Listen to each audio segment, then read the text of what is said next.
Murder in the morning from the Hidden Killers podcast. You know how much I enjoy a good cult story. You know, it's just like to curl up on the couch, have a cocktail, and watch cults in action. One of the more recent cults that I found very fascinating in the past handful of years is NXIVM. This is the Keith Raniere organization that was a self-help organization, supposedly.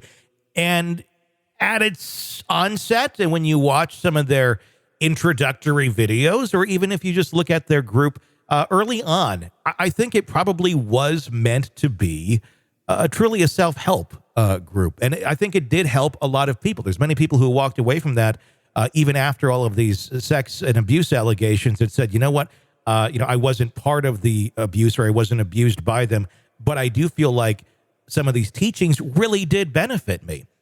The problem is when you are a guru, if you will, and you suddenly have all these people looking up to you because you've changed their life in some sort of prophetic way, you sometimes get people that start looking at you more than just the leader, more than just the friend, more like, have my babies.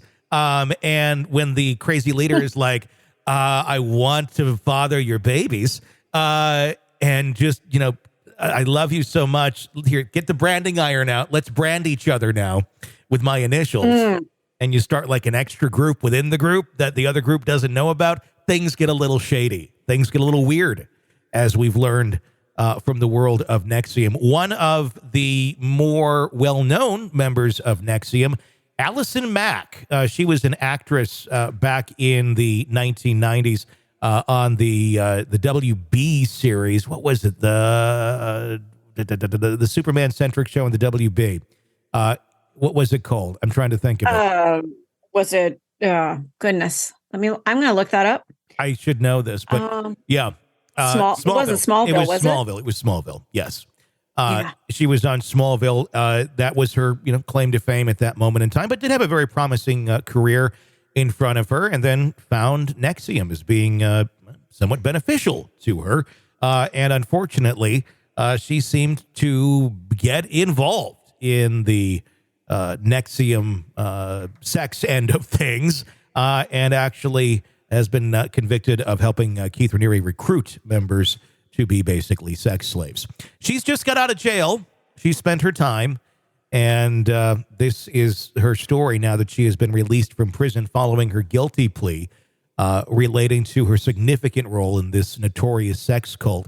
Federal records reveal that Mack, who's now 40 years old, was set free just the other week after serving her sentence at the Federal Correctional Institution in Dublin, California. It's an establishment renowned for housing other well-known actresses for their misdeeds, like, Aunt Becky, Lori Loughlin, and Felicity Huffman, who were sentenced for their parts in the infamous college admissions scandal. The Federal Bureau of Prisons announced on Wednesday that Mack's release was under the First Step Act, a law instated during Donald Trump's presidency that allows federal inmates to acquire up to 54 days of good conduct credit for each year of their imposed sentence. The FSA also provides provisions for inmates to be released up to 12 months early if they complete the Bureau of Prisons residential drug abuse program, or if they're granted early release by court order due to advanced age, medical conditions, or clemency. Mack's legal journey started when she was handed a 3-year sentence after confessing to charges including racketeering and conspiracy, solidifying her role as a dominant figure with NXIVM, the self-help organization that was headed by Keith Raniere, which many have described as a cult. The maximum sentence Mack faced was 40 years of imprisonment, although federal sentencing guidelines recommended a lower sentence between 14 to 17 and a half. Despite these recommendations, prosecutors requested a lighter sentence for Mack, citing her substantial assistance to the government in its legal proceedings against her co-defendants. The actress, of course, she's, as you know, she garnered her fame on the WB series Smallville, and she's now expressed her profound regret for the harm that she's caused by her involvement with NXIVM, dubbing it her biggest mistake, and she's pledged to devote the remainder of her life to making amends for her actions. Mack's arrest goes back to April 20th of 2018 when she was implicated in recruiting sex slaves for Raniere, the co-founder of NXIVM, and its offshoot, DOS. Not Microsoft DOS, DOS. Characterized as an Wait a second. Where are these names coming from? Because NXIVM, I'm sorry, I took that because I had acid reflux. So now they got DOS? That was a name that they came up with. DOS is characterized as an all-female secret society where women were allegedly coerced into sexual subservience to Raniere.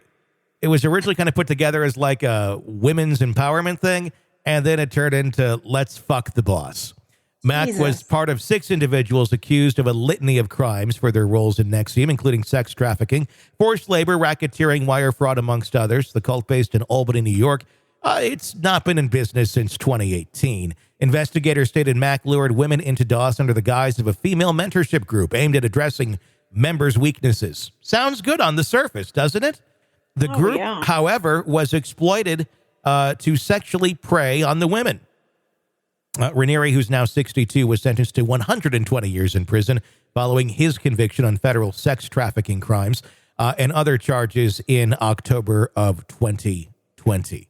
So she's out, served about, 3.5 years total, right around there. Was recommended for 17 and a half for, sex trafficking and sex slaves. And you can have all the regret you want in the world for something like this, but you did make the decision to be part of this, and you were an adult, and no one was forcing your hand, and you seemed pretty competent. You made a choice that this was the best idea for you at some point in your life. Why? I think you may need to go away a little bit longer, but she's out. Just in time for that Smallville 2 to come out, the Lost Years. And didn't Catherine Oxenberg, I'm trying to remember who she was in Dynasty.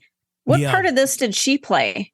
I believe Catherine Oxenberg, it was her daughter, I think. Her daughter, India, was in it. Yes.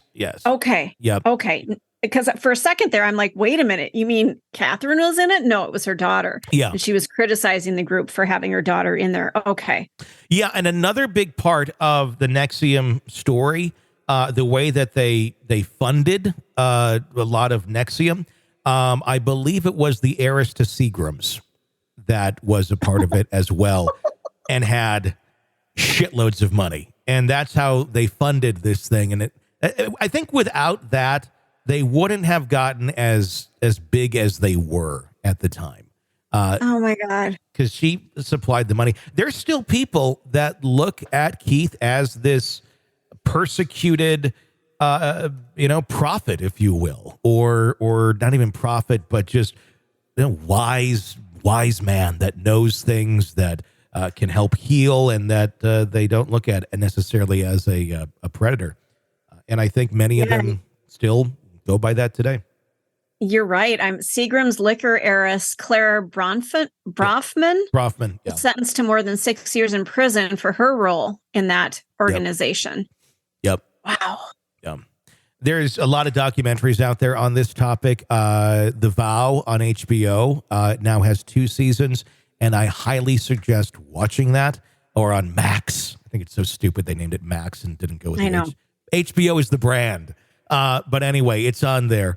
And it's really an amazing documentary. It's taking you to the first part of all of the charges coming down to the second season, where you actually have some of the people who you never think would come out and talk have come out and talked.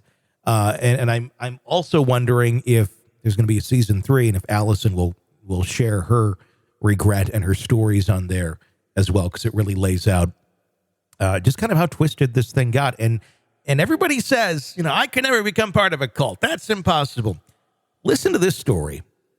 Some cults, I get it, where it's like, yeah, that is pretty extreme. I don't think I'd be following Chad Daybell around anytime soon. But with groups like this, like Scientology, it seems a lot like Scientology in many ways. It ain't too hard to find yourself in the throes of it, getting in too deep, and then you're there. And you don't even realize how deep you've gone in. Anyway, And what is it about people who are wealthy getting into these groups? Aren't they already part of a very specific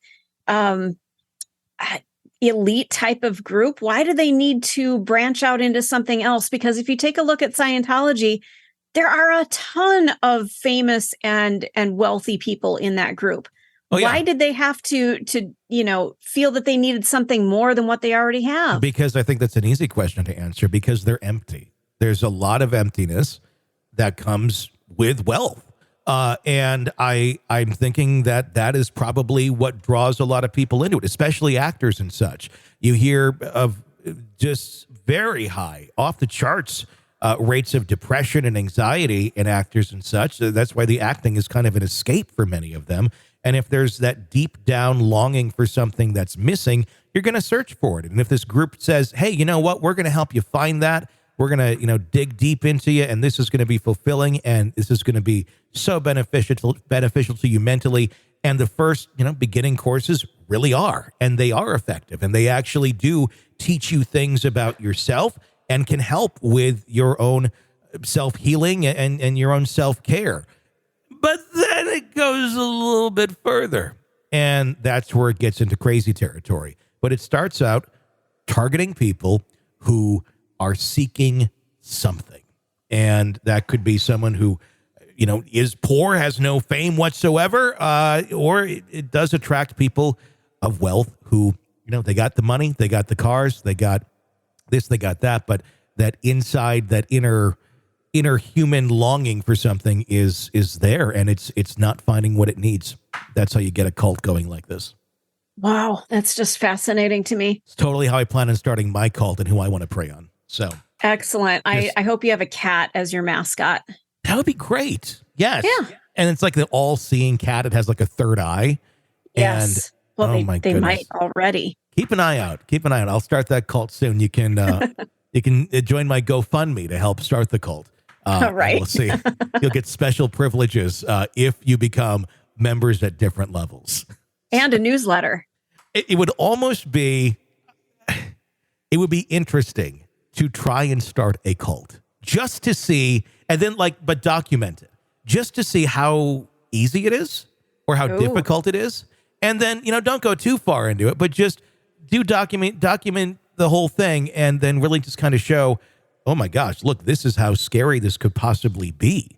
Although you probably get sued by the members who decided to join your cult once you tell them, hey, surprise, it's a cult. Or they're going to want to sleep with me. One of the two. You never really know what's going to happen.